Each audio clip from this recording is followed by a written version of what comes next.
السلام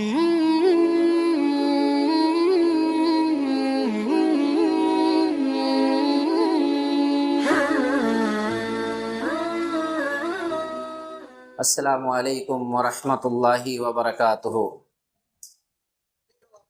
ان الحمد للہ نحمده ونستعینه ونستغفره ونعوذ باللہ من شرور انفسنا ومن سیئات اعمالنا، من يهده الله فلا مضل له ومن يضلله فلا هادي له، وأشهد أن لا إله إلا الله وأشهد أن محمدا عبده ورسوله. يا أيها الذين آمنوا اتقوا الله حق تقاته ولا تموتن إلا وأنتم مسلمون. يا أيها الناس اتقوا ربكم الذي خلقكم من نفس واحدة وخلق منها زوجها وبث منهما رجالا كثيرا ونساء، واتقوا الله الذي تساءلون به والأرحام إن الله كان عليكم رقيبا. يا أيها الذين آمنوا اتقوا الله وقولوا قولا سديدا يصلح لكم أعمالكم ويغفر لكم ذنوبكم، ومن يطع الله ورسوله فقد فاز فوزا عظيما. أما بعد، فإن خير الحديث كتاب الله وخير الهدي هدى محمد صلى الله عليه وسلم، وشر الأمور محدثاتها وكل محدثة بدعة وكل بدعة ضلالة وفي رواية كل ضلالة في النار. فأعوذ بالله السميع العليم من الشيطان الرجيم. بسم الله الرحمن الرحيم. وما كان المؤمنون لينفروا كافة فلولا نفر من كل فرقة منهم طائفة ليتفقهوا في الدين.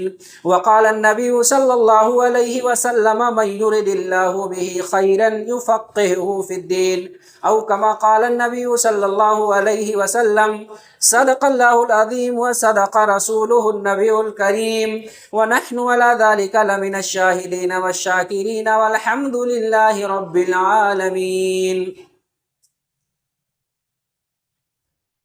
عزیز طلبہ،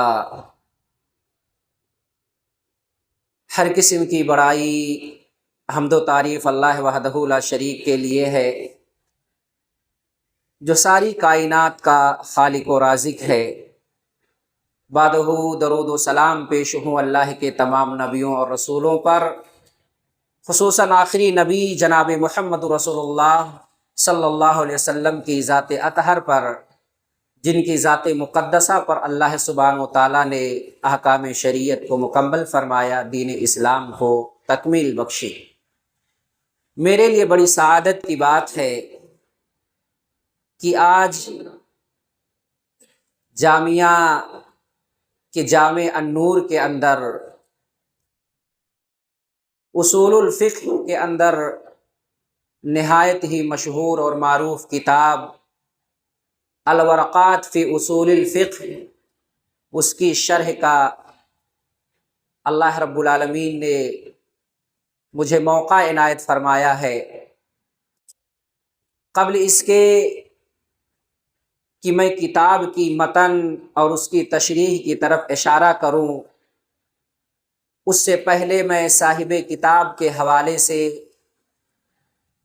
کچھ باتیں آپ کے گوش گزار کر دینا مناسب سمجھتا ہوں، تاکہ صاحب کتاب کی شخصیت نکھر کر کے آپ کے سامنے آ جائے اور ہماری معلومات کے اندر مصنف کے حوالے سے کچھ اضافہ ہو جائے۔ سب سے پہلے ہم یہ جانتے ہیں کہ مؤلف کا نام و نسب کیا ہے۔ آپ کا نام و نسب کچھ اس طریقے سے ہے، آپ کا نام عبد الملک ہے، آپ کے والد محترم کا نام عبداللہ ہے، یعنی عبد الملک بن عبداللہ بن یوسف، عبد الملک بن عبداللہ بن یوسف، اسی 3 ناموں پر میں نے نسب کا اکتفا کیا کسی خاص چیز اور وجوہات کی بنیاد پہ۔ امام الحرمین الجوینی، جن کا مکمل نام عبد الملک بن عبداللہ بن یوسف ہے، جن کو الجوینی بھی کہا جاتا ہے، النیسابوری بھی کہا جاتا ہے، اور اسی طرح سے آپ کو شافعی کی طرف نسبت کرتے ہوئے شافعی بھی کہا جاتا ہے۔ آپ کو جوینی کیوں کہا جاتا ہے؟ سوال پیدا ہوتا ہے کہ آپ کو جوینی کیوں کہا جاتا ہے؟ امام الحرمین الجوینی، جوینی جو یہ نسبت ہے، یہ دراصل آپ کے والد محترم عبداللہ بن یوسف کی جائے پیدائش ہے۔ امام الحرمین الجوینی کے والد محترم سرزمین جوین کے اندر جو نیسابور کا ایک گاؤں اور علاقہ ہے، اسی گاؤں کے اندر آپ کے والد محترم کی ولادت ہوئی۔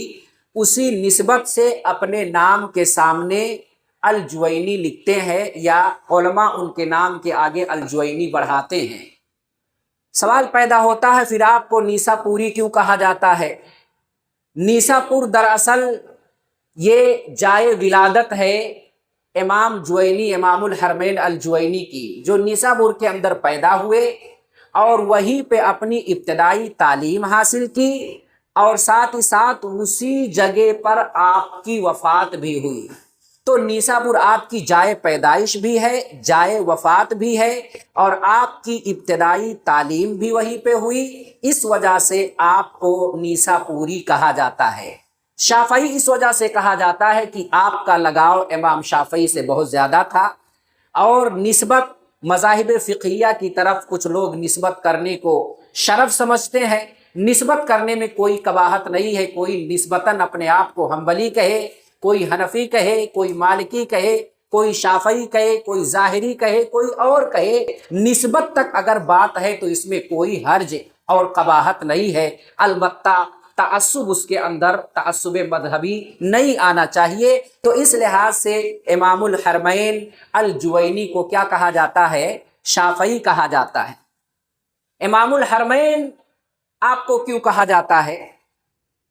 سن 446 کے اندر، سن 446 کے اندر نیساپور کے اندر، سن 446 کے اندر نیساپور میں جو ہے کیا ہوا تھا؟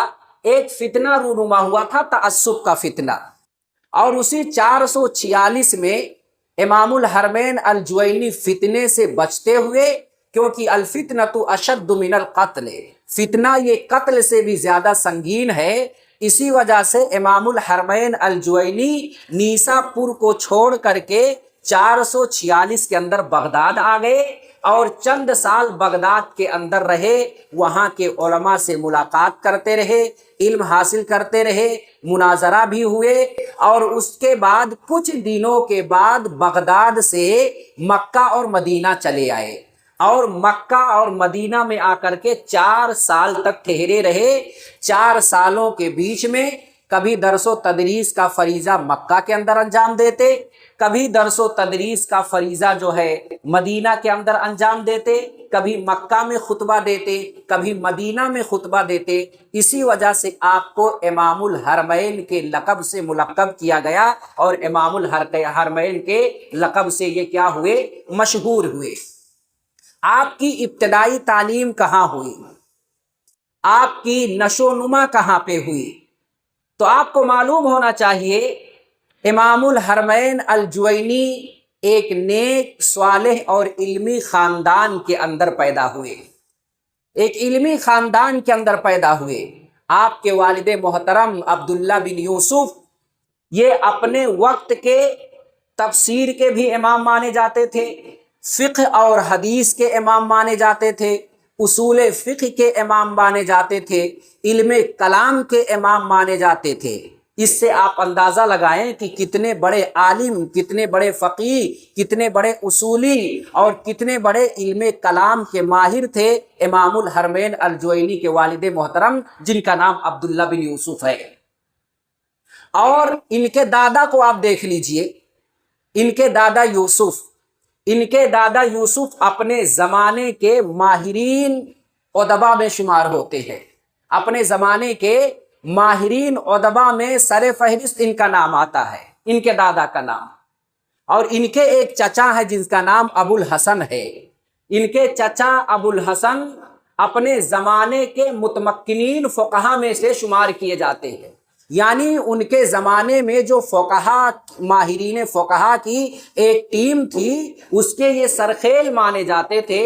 تو اس سے آپ کو اندازہ ہو گیا ہوگا کہ کتنا علمی گھرانہ تھا، جس علمی گھرانے کے اندر عبد الملک بن عبداللہ بن یوسف کی تربیت ہوئی۔ اور امام الحرمین الجوینی کہ والد محترم خود ان کا بیان ہے کہ میں نے اپنی ذریت کو حرام مال کھلانا تو بڑی دور کی بات ہے، جس مال میں مجھے ڈاؤٹ ہو جاتا تھا، شبہے کا مال ہوتا تھا، وہ بھی میں اپنے بچوں کو نہیں کھلایا، اپنی اولاد اور ذریت کو نہیں کھلایا۔ یہی وجہ ہے کہ ایک مرتبہ ان کی والدہ محترمہ کچھ کھانا بنا رہی تھی اور امام الحرمین الجوینی بچے تھے، وہ رونے لگے، اور بغل میں ایک لونڈی تھی جو دوسرے کی ملکیت تھی، وہ لونڈی آ کر کے امام الحرمین الجوینی کو دودھ پلانے لگی۔ اتنے میں ان کے والد محترم عبداللہ بن یوسف نے دیکھ لیا اور جھٹ سے بھاگ کر کے اس کے پاس آئے اور امام الحرمین الجوینی کو اپنے ہاتھ میں لے لیا اور الٹا لٹکا کر کے معدے کو دبایا تاکہ اس کے اندر جو دودھ گیا ہے لونڈی کا، وہ دودھ جسم سے باہر نکل جائے۔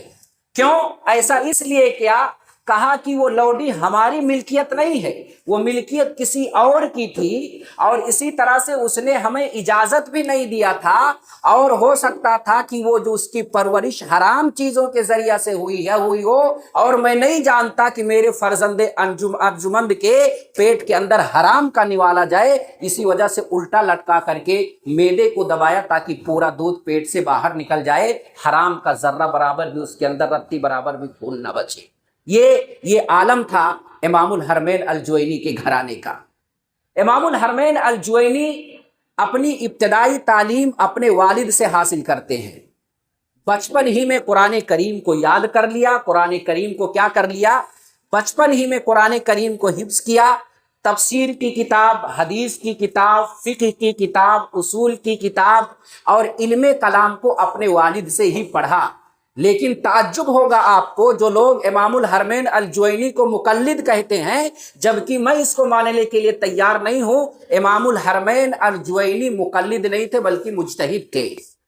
اپنے باپ سے قرآن سیکھا، تفسیر سیکھا، فقہ سیکھ لیا، اصول فقہ سیکھ لیا، علم کلام سیکھ لیا، منطق سیکھ لیا، ساری چیزوں کے سیکھنے کے بعد بھی وہ اپنے والد محترم کی تقلید کو روا نہیں سمجھتے تھے، جائز نہیں سمجھتے تھے، بلکہ آگے نکل کر کے جد و اجتہاد کیا، اور اسی طرح سے جد و اجتہاد کیا، تحقیق، اور اسی طرح سے تحقیق کے میدان میں قدم رکھا، اور اسی وجہ سے مداومت کے ساتھ حصول علم میں وہ لگے رہے۔ اور ان کی مداومت کا عالم یہ تھا کہ فجر کی نماز پڑھنے کے فوراً بعد اپنے استاد ابو عبداللہ الخبازی کے پاس جاتے تھے، ان سے قرآن سیکھتے تھے اور ان سے قرأت سیکھتے تھے۔ جب وہاں قرآن پڑھ کے اور قرأت سیکھنے کے بعد جب یہ آتے تھے اپنے والد محترم کے مدرسے میں، جس کا نام مدرسہ نظامیہ تھا، یہ مدرسہ نظامیہ ہی کے اندر ان کے والد فقہ پڑھایا کرتے تھے، اور کئی سو طلبہ عبد الملک کے والد یعنی عبداللہ کے مدرسے سے سند فراغت حاصل کیا۔ تو یہ صبح کے ٹائم جاتے تھے اپنے استاد ابو عبداللہ الخبازی سے، کیا کرتے تھے؟ قرآن سیکھتے تھے، تفسیر سیکھتے تھے، پھر وہاں سے بھاگ کر کے آتے تھے اپنے والد کے مدرسے مدرسہ نظامیہ کے اندر درس و تدریس کا فریضہ انجام دیتے تھے، اور درس و تدریس کا فریضہ انجام دینے کے فوراً بعد یہ اپنے استاد مدرسہ بیہقیہ کی طرف چلے جاتے تھے۔ ابو بکر البیہقی کی طرف منسوب ایک مدرسہ تھا جس کو مدرسہ اہل حدیث کے نام سے جانا جاتا تھا، مدرسہ بیہقیہ کے اندر جاتے تھے، اور وہاں پہ ان کے ایک استاد ابو القاسم الاسفرائینی تھے، ان سے جا کر کے یہ فقہ، حدیث اور دیگر علوم حاصل کرتے تھے۔ آپ ان کی محنت پر اندازہ لگائیں کہ کس قدر محنت کرتے تھے۔ فجر کے فوراً بعد جا کے قرآن سیکھتے تھے اور پھر اس کے بعد مدرسے میں پڑھاتے تھے، اور پڑھانے کے فوراً بعد جو ہے مدرسہ بیہقیہ کے اندر جا کر کے وہاں علوم حاصل کرتے تھے، حدیث اور فقہ کا علم حاصل کرتے تھے۔ یہ جذبہ تھا اس وقت کے طلبہ اور خصوصاً امام الحرمین الجوینی کا۔ آج ہماری حالت کیا ہے؟ فجر کی نماز پڑھنے کے بعد ہمیں سونا ہے، جبکہ فجر کی نماز کے بعد جو سوتا ہے وہ شاید کہ علمی میدان کے اندر کامیاب نہ ہو پائے۔ اسی وجہ سے یہ مقولہ مشہور ہے، العلم لا یوتیک بعضہ حتی توتیہ کلک، کہ علم آپ کے جھولے اور کشکول میں بطور خیرات کے چند چیزوں کو ڈال دے گا جب آپ اس علم کے حاصل کرنے کے لیے اپنی پوری ہستی لگا دیں گے، اپنی پوری انرجی صرف کر دیں گے، تب جا کر کے علم آپ کو خیرات میں بعض ٹکڑا آپ کے کشکول اور جھولے میں جا کر کے ڈالے گا۔ یعنی یہ جو علم ہے یہ محنت چاہتا ہے، طلب چاہتا ہے، جد و اجتہاد چاہتا ہے۔ جب تک یہ لگن ہمارے اندر نہ ہو ہم کسی بھی فیلڈ کے اندر کامیاب نہیں ہو سکتے۔ یہ مقولہ مشہور ہے، اذا اردت الدنیا فعلیک بالعلم، اگر تم دنیا کے طلبگار ہو تو علم کو لازم پکڑ لو۔ وَإِنْ أَرَدْتَ الْآخِرَةَ فَعَلَيْكَ بِالْعِلْمِ، اور اگر تم آخرت کے طلبگار ہو تب بھی علم کو لازم پکڑ لو۔ وَإِنْ أَرَدْتَهُمَا مَعًا فَعَلَيْكَ بِالْعِلْمِ، اور اگر تم دنیا اور آخرت دونوں چاہتے ہو تو آپ پر واجب ہے کہ آپ علم کو کیا کر لو؟ لازم پکڑ لو۔ تو علم یہ دنیا کو بھی آپ کے دنیا کو کامیاب بنائے گا، آخرت کے اندر بھی کامیابی عطا کرے گا۔ اس وجہ سے علم سیکھنا، علم سکھانا، پڑھنا پڑھانا، اس سے جو ہے ہمیں جڑ کر کے رہنا چاہیے۔ اس کے بعد جو ہے وہاں سے تعلیم حاصل کرنے کے بعد آپ کو میں نے بتایا کہ 446 ہجری کے اندر جب وہاں پہ عبد الملک الکندی وغیرہ جو اشاعرہ کا غلبہ تھا، ان کے پورے نیساپور میں جو ہے اشاعرہ کا غلبہ تھا، تو غالباً عبد الملک الکندی اس وقت کے گورنر تھے۔ اس وقت کے گورنر نے ان کے دائرے کو تنگ کر دیا، اشاعرہ کے دائرے کو تنگ کر دیا، تو وہاں سے یہ نکل کر کے آئے اور بغداد آئے۔ بغداد سے آنے کے بعد پھر وہ حجاز آئے اور مکہ مدینہ میں رہ کر کے تعلیم و تعلم کا کام کرتے رہے، اور وہیں سے آپ کو امام الحرمین کا کیا مل گیا؟ لقب مل گیا۔ آپ کے شیوخ کون کون ہیں؟ 3 اساتذہ کا میں نام بتانا مناسب سمجھتا ہوں۔ آپ کے سب سے پہلے استاد کون ہیں؟ آپ کے والد محترم عبداللہ بن یوسف۔ اور عبداللہ بن یوسف کی خاصیت میں آپ کو بتاؤں، امام شافعی کی کتاب الرسالہ ہے جو اصول فقہ پہ سب سے پہلی کتاب لکھی گئی ہے، اور اس کتاب کے لکھنے کا مطالبہ عبد الرحمن ابن مہدی نے کیا تھا۔ ان کے مطالبے پر امام شافعی نے الرسالہ نامی کتاب لکھی۔ اس الرسالہ نامی کتاب کی شرح کس نے کیا؟ عبد الملک امام الحرمین الجوینی کے والد محترم عبداللہ بن یوسف نے، جو شرح الرسالہ کے نام سے مشہور ہے۔ دوسرے استاد ان کے ہیں ابو عبداللہ الخبازی، جس سے انہوں نے قرآن سیکھا تھا اور قرأت کو سیکھا تھا۔ تیسرے استاد ابو بکر البیہقی ہیں، سنن الکبریٰ آپ نے نام سنی ہوگی، سنن الکبریٰ للبیہقی، ابو بکر البیہقی، جس سے امام جوینی رحمہ اللہ نے فقہ اور حدیث سیکھی۔ کیا سیکھا؟ فقہ اور حدیث سیکھی، اور امام بیہقی کی بڑی تعریف کرتے تھے۔ امام بیہقی کے بارے میں ان کا مقولہ اور کہاوت مشہور ہے، وہ کہاوت آپ لوگ لکھ لیں، ما من شافعی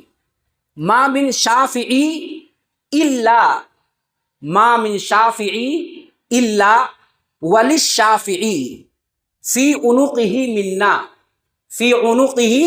منا الا البیہقی فإن له علی الشافعی منا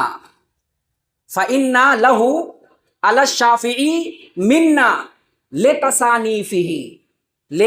لتصانیفہ فی نصرتہ لمذہبہ و اقاویلہ، ما من شافعی الا وللشافعی فی عنقہ منا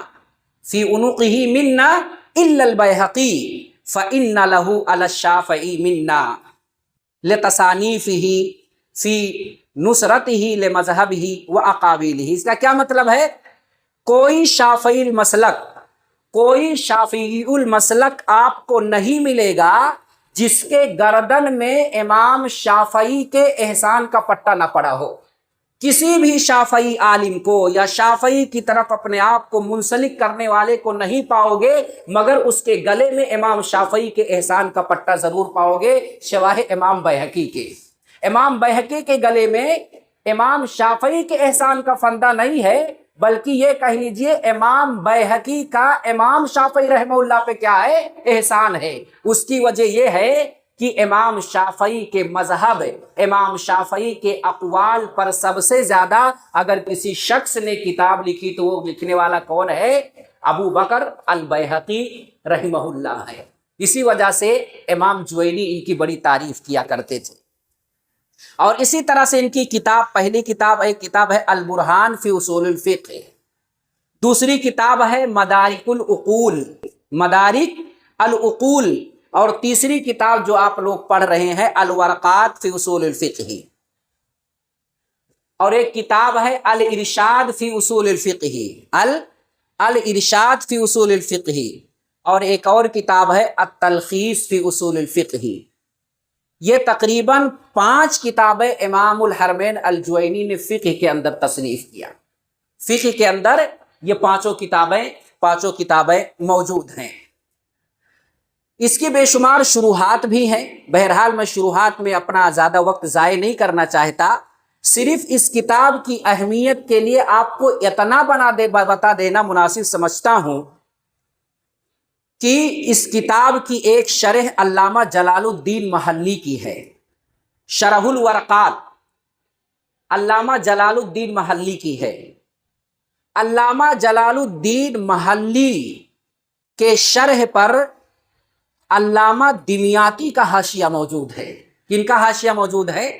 علامہ دمیاطی کا حاشیہ موجود ہے۔ اور میں آپ کو بتاؤں، آپ نے ابن الصلاح کا نام سنا ہوگا، جو حدیث پڑھتے ہیں، تخریج پڑھتے ہیں، وہ جانتے ہوں گے مقدمہ ابن الصلاح۔ ابو عمرو عبد الرحمن بن الصلاح، انہوں نے ورقات کی شرح لکھی۔ اگر اس کتاب کی اہمیت نہ ہوتی تو کبھی بھی ابن الصلاح اس کی شرح نہ لکھتے۔ ابن الصلاح نے الورقات کی شرح لکھ کر کے الورقات کے مقام اور مرتبہ کو اجاگر کر دیا، جس کا قلمی نسخہ آج بھی صنعاء کی لائبریری کے اندر موجود ہے، اور دوسرا نسخہ ترکی کے اندر موجود ہے، قلمی نسخہ، اور تیسرا نسخہ انڈیا کے اندر رامپور کے اندر موجود ہے۔ رامپور کا جو کتب خانہ ہے، بے شمار مخطوطات، نایاب مخطوطات وہاں پہ آج بھی قلمی نسخے کیا ہے موجود ہے۔ رامپور کی لائبریری میں قلمی نسخہ ابن الصلاح نے جو شرح الورقات لکھی ہے آج بھی موجود ہے، آج بھی موجود ہے۔ اس سے آپ اس کتاب کی افادیت اور اس کتاب کی اہمیت کا اندازہ لگا سکتے ہیں۔ اب اس کے بعد جو ہے یہاں سے کتاب کی باقاعدہ اس کے شرح کی میں شروعات کر دوں، تاکہ کچھ چیزیں جو ہے آج آپ کے سامنے واضح ہو جائیں۔ میں طالب علم ذیشان فخر الدین سے گزارش بھی کرتا ہوں، حکم بھی دیتا ہوں کہ جو ہے وہ عبارت خوانی کرے، عبارت پڑھیں۔ فلیتفضل۔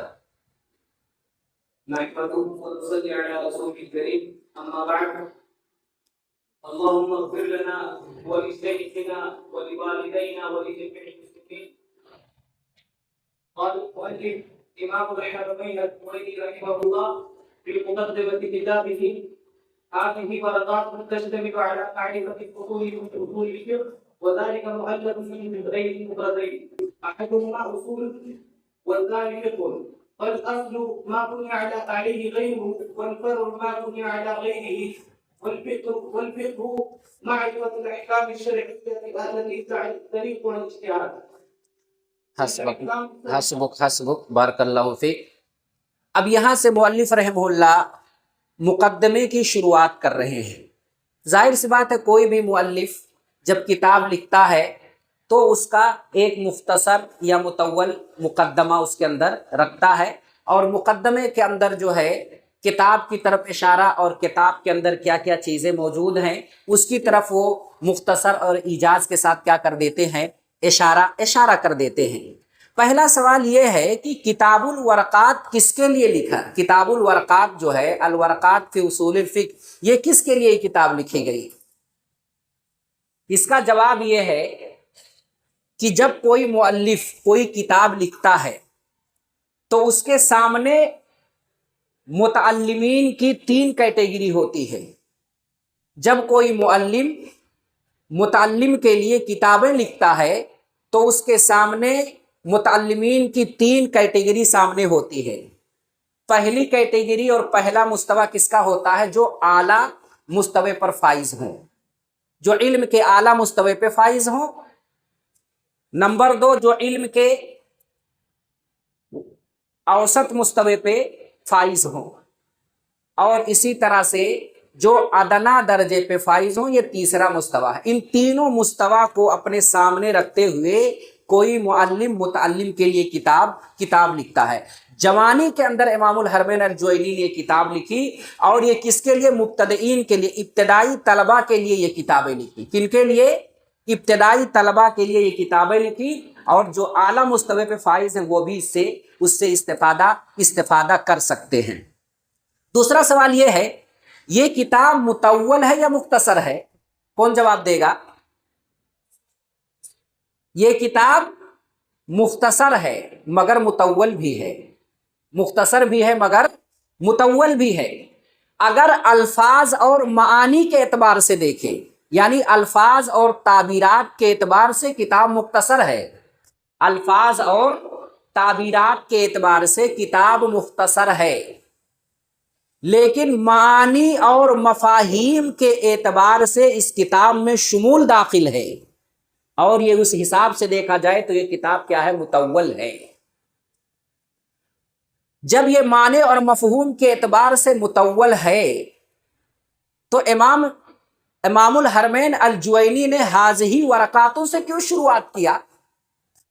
اس کی وجہ یہ ہے کہ اگر شروع میں مؤلف رحمہ اللہ یہ کہہ دیتے کہ یہ کتاب مطول ہے تو شاید طلبہ بور ہو جاتے، پڑھنے کے لیے تیار نہ ہوتے، کیونکہ ڈر جاتا ہے طالب علم کہ اتنی مطول کتاب ہے کیسے پڑھیں گے۔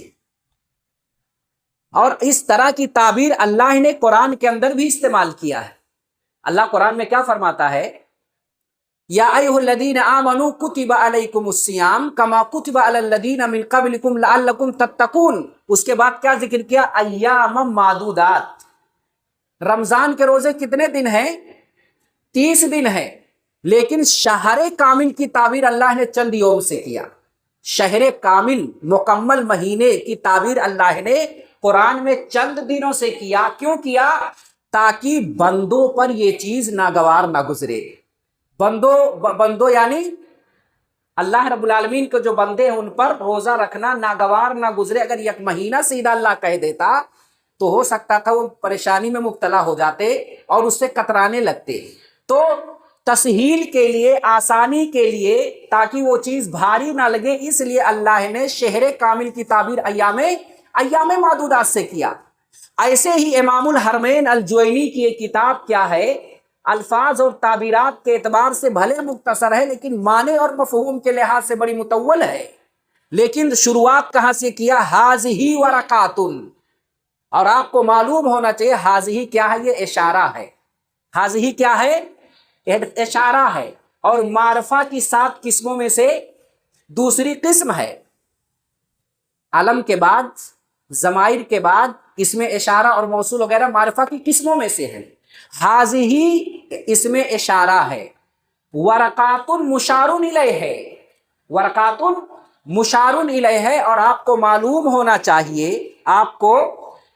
ہونا چاہیے کہ جب جمع مذکر سالم، لکھ لیجئے اس کو، جب جمع مذکر سالم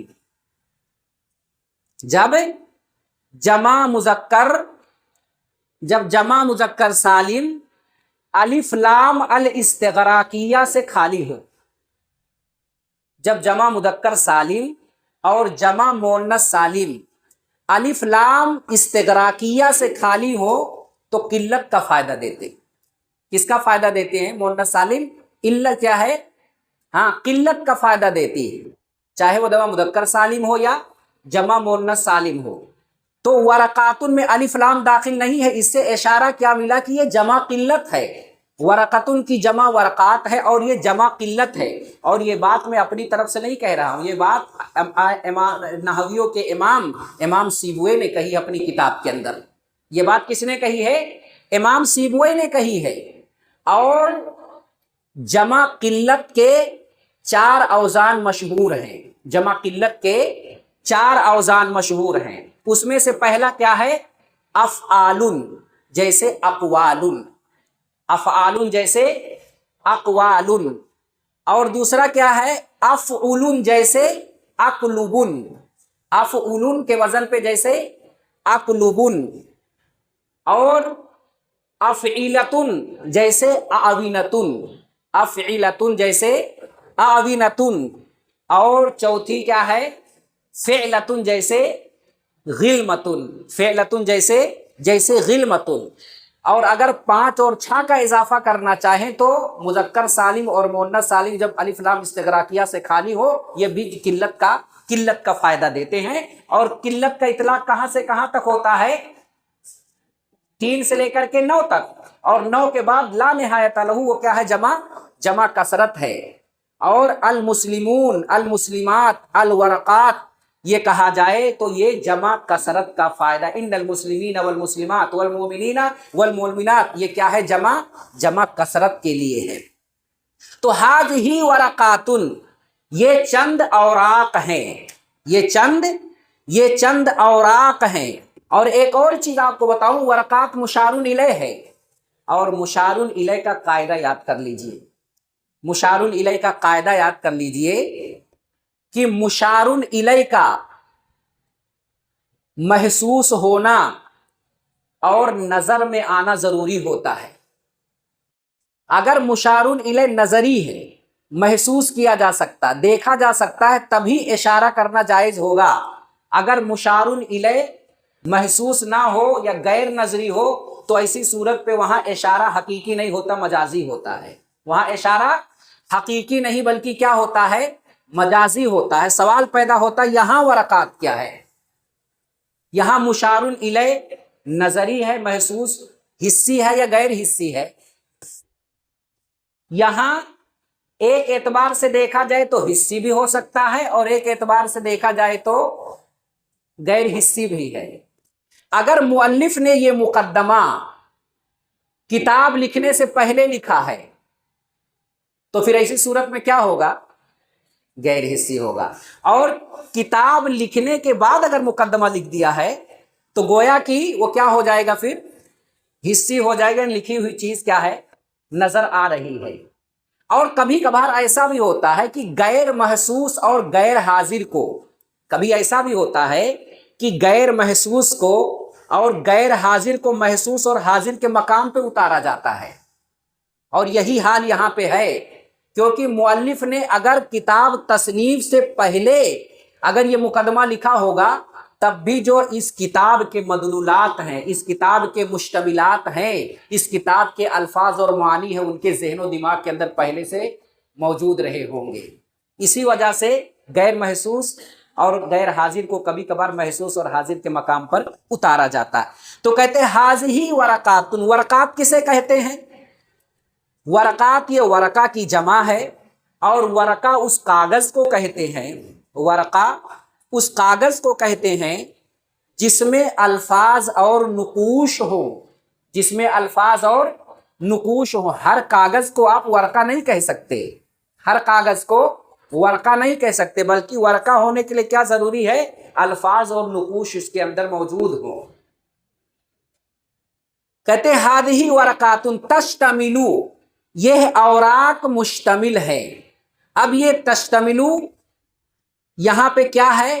یہ خبر ثانی بھی بن سکتا ہے، اور یہ صفت بھی کیا ہے؟ صفت بھی بن سکتا ہے۔ ہذہ مبتدا، ورقات خبر اول، اور تشتمل خبر ثانی۔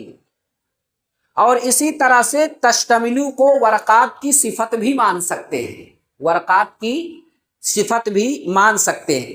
کہتے ہیں یہ ورقات مشتمل ہے علی معرفت فصول من اصول الفقہ، اصول فقہ کے چند فصلوں کی معرفت پر. یہاں من کیا ہے؟ من تبعیض کے لیے ہے، بیانیہ نہیں ہے. یہ من کس کے لیے ہے؟ تبعیض کے لیے ہے. یعنی اصول فقہ کے بعد فصول پر مشتمل یہ ورقات ہے.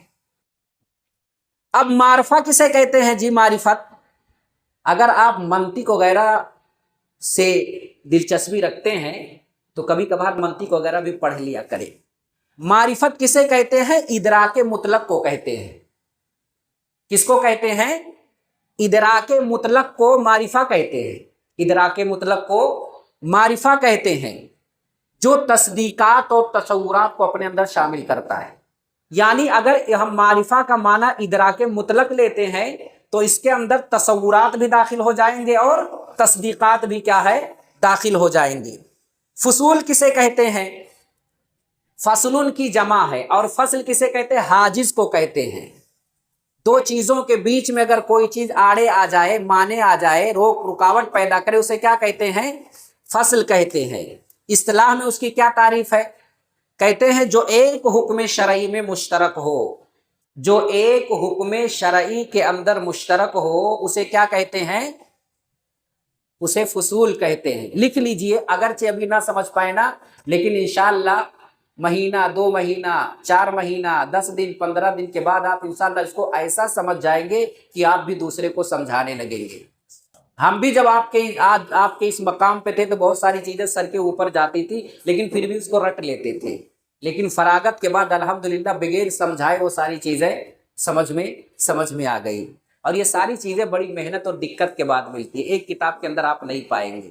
اس وجہ سے جو بھی چیزیں کہی جائے اسے لکھنے کی کیا کریں؟ لکھنے کی کوشش کریں. کہتے ہیں وَذَلِكَ مُؤَلَّفٌ مِّن جُزْءَيْنِ مُفْرَدَيْنِ، اور یہ دونوں مرکب ہے 2 مفرد اجزاء سے. 2 مفرد اجزاء سے کیا ہے؟ یہ مرکب ہے. یہ بلاغت کی زبان میں اسی کو استخدام کہا جاتا ہے. اسی کو کیا کہا جاتا ہے؟ استخدام کہا جاتا ہے. انشاءاللہ آئندہ درس میں اس پر تھوڑی سی تفسیر، تھوڑی سی روشنی کیا ہے میں ڈالوں گا. اور مفرد کہا 2 مفرد اجزاء سے. اب مفرد کئی چیزوں کے مقابل میں آتا ہے. مفرد کئی چیزوں کے مقابل میں آتا ہے. کبھی کبھار مفرد کس کے مقابل میں آتا ہے جی؟ ہاں، تثنیہ کے مقابلے میں آتا ہے. کبھی کبھار مفرد جمع کے مقابلے میں آتا ہے. کبھی کبھار مفرد مضاف کے مقابلے میں آتا ہے. اور کبھی کبھار شبہ مضاف کے مقابلے میں آتا ہے. اور کبھی کبھار جملہ کے مقابلے میں آتا ہے. جملہ کے مقابل میں کیا آتا ہے؟ مفرد آتا ہے. احدہما اصول، اس میں سے ایک لفظ کیا ہے؟ اصول ہے. اور یہ اصول اصل کی جمع ہے. اور اصل لغت کے اندر جڑ کو کہتے ہیں، تنے کو کہتے ہیں. اساس اور بنیاد کو کیا کہا جاتا ہے؟ اصول کہا جاتا ہے. والثانی فقہ، اور دوسرا کیا ہے؟ فقہ ہے. یعنی ایک اصول ہے، جزء اول اصول ہے، اور جزء ثانی کیا ہے؟ فقہ ہے. ان دونوں اجزاء کو جب ملا دیا جاتا ہے تو ایک حکم کلی کھل کر کے سامنے آتا ہے. اسی کا نام کیا ہے؟ اصول فقہ ہے. اسی کا نام کیا ہے؟ اصول فقہ ہے. فالاصل، یہاں فا تفسیریہ ہے. فا کیا ہے؟ فالاصل میں جو فا ہے وہ کیا ہے؟ تفسیریہ ہے. ما بنی علیہ غیرہ، جس پر غیر کی بنیاد رکھی گئی ہو، جس پر کسی دوسرے چیز کی بنا کی گئی ہو، اسے کیا کہا جاتا ہے؟ اسے اصول کہا جاتا ہے. اور اصول کی جو اصطلاحی تعریف ہے وہ 4 ہیں. اصول کی اصطلاحی تعریف 4 ہیں. نمبر 1 الدلیل. اصول بمعنی الدلیل، دلیل کو اصول کہا جاتا ہے. جیسے کہ کہا جاتا ہے کہ هذه المسألة اصلها الكتاب والسنہ. هذه المسألة اصلها الكتاب والسنہ، یعنی اس مسئلے کی دلیل کتاب و سنت ہے. تو اصل یہاں دلیل کے معنی میں ہے. اصول کا دوسرا معنی ہے الرجحان. الرجحان یا الراجح. الرجحان یا راجح. جیسے کہ کہا جاتا ہے الاصل فی الکلام الحقیقہ. الاصل فی الکلام الحقیقہ، کہ کلام کے اندر راجح بات یہ ہے کہ اس کو حقیقت پر محمول کیا جائے گا، چاہے وہ کلام الہی ہو، چاہے وہ کلام مصطفیٰ صلی اللہ علیہ وسلم ہو، یا کلام الناس ہو، الا فی بعض المواقع، تمام کلام کو حقیقی معنی پر محمول کیا جائے گا، الا یہ کہ وہاں کوئی قرینہ ہو جو حقیقی معنی مراد لینے سے معنی بنے، رکاوٹ ڈالے، ورنہ الفاظ کو، تعبیرات کو، چاہے کلام الہی ہو، کلام رسول ہو، کلام الناس ہو، ان کو ان کے حقیقی معنی پر کیا کیا جائے گا، حقیقی مدلول اور مفہوم پر محمول کیا جائے گا، تعویل نہیں کی جائے گی الا یہ کہ اس کی کیا ہو دلیل اور وہاں پہ کوئی قرینہ پایا جائے۔ تیسرا معنی ہے القاعدۃ المستمرہ، القاعدہ المستمرہ، جیسے کہ اباحۃ المیتہ للمضطر، اباحۃ المیتہ للمضطر، مجبور شخص کے لیے مردار کا کھانا کیا ہے، حلال ہے، لیکن یہ قاعدہ خلاف الاصل ہے، اصل کے خلاف ہے۔ اور چوتھا معنی کیا ہے، مقیس علیہ، چوتھا معنی کیا ہے، مقیس علیہ۔ اب اس کے بعد فقہ کا معنی دیکھ لیں، اس کے بعد درس کو ختم کرتا ہوں انشاءاللہ اگلے درس میں۔ یہ بنیادی چیزیں تھی اس لیے وقت لگ رہا بقیہ، اور باقی کی جو چیزیں ہیں نا بڑی جلدی انشاءاللہ ختم ہوگی، اور جو وقت آپ کو دیا ہوں انشاءاللہ اس وقت پہ ختم ہوگا، آپ کو اجازہ بھی ملے گا، جوائز بھی ملے گا جو اس کے مستحق ہوں گے۔ فقہ کے کیا معنی ہیں؟ اگر اس کو فقہ کو باب سمیہ سے مانتے ہیں، فقیہ یفقہ، اگر فقہ کو باب سمیہ سے یعنی فقیہ یفقہ مانتے ہیں تو ایسی صورت میں معنی ہوگا اچھی طرح سمجھنا، اچھی طرح سمجھنا۔ اور اگر اس کو فتحہ سے مان لے، فقہ یفقہ، تو اس کا معنی کیا ہوگا، فقہ میں کسی سے آگے بڑھ جانا، فقہ میں کسی سے آگے بڑھ جانا۔ اور اگر اس کو باب کرما میں لے کر کے چلے جاتے ہیں یعنی فقہ یفقہ، تو اس کا معنی کیا ہوگا، ہاں اس کا کیا معنی ہوگا پھر، فقیہ ہونا، کیا ہونا، فقیہ ہونا۔ سنیں فلاں فقیہ یعنی فقیہ ہونا، اگر اس کو کرما سے مانتے ہیں بروزن فقہ، بروزن کرما یکرمو، فقہ یفقہ۔ لغت میں فقہ کا معنی ہے الفہم مطلقاً، الفہم مطلقاً، مطلق سمجھداری کو کیا کہا جاتا ہے، فقہ کہا جاتا ہے۔ اللہ قرآن فرماتا من یرد اللہ بہ خیرا یفقہہ فی الدین ای یفہمہ۔ اسی طرح سے اللہ نے دوسری جگہ فرمایا وما کان المؤمنون لینفروا کافہ فلولا نفر من کل فرقۃ منہم طائفہ لیتفقہوا فی الدین۔ اور فقہ کا دوسرا معنی فہم الاشیاء الدقیقہ، فہم الاشیاء الدقیقہ، باریک چیزوں کی فہم کو کیا کہا جاتا ہے، فقہ کہا جاتا ہے۔ تیسرا معنی ہے فہم غرض المتکلم من کلامہ، فہم غرض المتکلم من کلامہ، کہ متکلم کے غرض اور مقصد کو اس کے کلام سے سمجھ لینے کا نام کیا ہے، فقہ ہے۔ تو یہ فقہ کے تقریباً کتنے معنی ہیں، لغوی 3 معنی ہیں۔ اور بعض لوگوں نے کہا فہم الدین مطلقاً کو بھی کیا کہا جاتا ہے، فقہ کہا جاتا ہے۔ اور اصطلاحی تعریف العلم بالاحکام الشرعیہ، العلم بالاحکام الشرعیہ المکتسب من ادلتها التفصیلیہ، من ادلتها التفصیلیہ، العلم بالاحکام الشرعیہ، العلم بالاحکام الشرعیہ العملیہ المکتسب من ادلتها التفصیلیہ۔ بعض لوگ المکتسبہ پڑھتے ہیں، یہ بہت بڑی غلطی ہے۔ اگر العلم ہے تو المکتسبہ رہے گا، کیونکہ المکتسبہ یہ علم کی صفت واقع ہے۔ اور اگر جیسا کہ ابن عثیمین رحمہ اللہ نے الاصول من علم الاصول کے اندر فقہ کی تعریف کی ہے معرفت الاحکام الشرعیہ العملیہ المکتسبہ من ادلتها التفصیلیہ، تو یہاں پہ معرفت کی صفت ہے اس لیے وہاں پہ مکتسبہ آیا ہوا ہے، تو کوئی جو ہے غلط فہمی کا شکار نہ ہو، اگر معرفہ ہے علم کی جگہ تو مکتسبہ رہے گا، اور اگر العلم مذکر ہے تو اس کی صفت بھی کیا ہے، مذکر لانی ہوگی، کیونکہ موصوف اور صفت کے اندر بہت ساری چیزوں کے اندر مطابقت کیا ہے، مطابقت ضروری ہوتا ہے۔ اب کل انصاف جو ہے آئندہ ہفتے میں منگل کے دن انشاءاللہ درس ہوگا، اس درس کے اندر احکام سے جو ہے درس کا آغاز کروں گا کہ احکام کسے کہتے ہیں، حکم کسے کہتے ہیں، وہ ساری چیزیں انشاءاللہ بالتفصیل آپ کے سامنے بیان کی جائیں گی۔ اللہ رب العالمین سے دعا ہے کہ اللہ رب العالمین ہمیں فقہ کی، ہمیں جو ہے دین کی فہم اور سمجھ عطا فرمائے۔ اللہ رب العالمین ہمارے دلوں میں علم کی محبت ڈال دے، علماء کی محبت ڈال دے، اور اللہ رب العالمین جب تک زندہ رکھے علم کے ساتھ جوڑ کر کے زندہ رکھے، اور ہمارے دلوں میں ایمان ہو، ہمارے دل اپنے مسلمان بھائی کے لیے پاک و صاف ہوں۔ وَأَقُولُ قَوْلِي وَأَسْتَغْفِرُ لِي وَلَكُمْ وَلِسَائِرِ الْمُسْلِمِينَ فَاسْتَغْفِرُوهُ إِنَّهُ هُوَ الْغَفُورُ الرَّحِيمُ۔ والسلام علیکم ورحمۃ اللہ وبرکاتہ۔